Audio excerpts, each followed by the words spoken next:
Memorial Day dedicated to the memory of men and women who have given their lives serving our nation. News 8's Jacquie Slater sat down with the parents of one Connecticut soldier who did just that and tells us how they're now keeping his dreams alive. He grew up in Hamden, graduated from Hamden High in 1995, then went on to Tufts University and eventually earned his master's in law and diplomacy. Captain Benjamin Slater surprised his parents when he said he had joined the Army Reserves. They always knew he was destined for great things, but now it's up to others to keep those great things going.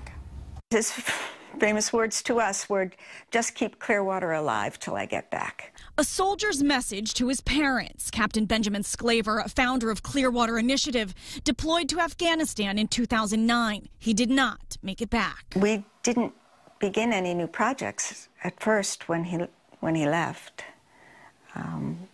but we did begin new projects after he died.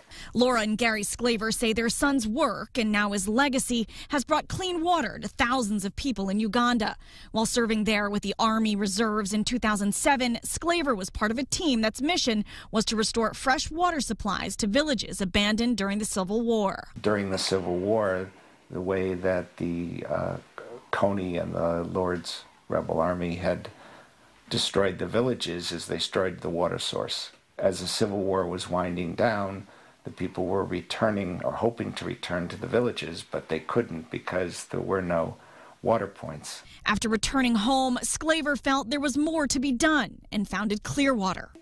In 4 to 6 months, he did his first project, and he did 6 or 7 in the first year after he came home from Uganda. Slater was killed by a suicide bomber while serving in Afghanistan in October of 2009. With his parents now leading his crusade, Clearwater oversaw more than 50 freshwater projects. Last year, they merged with the International Lifeline Fund, and the commitment to honoring Ben's passion continues to thrive. It's a unique legacy, for sure.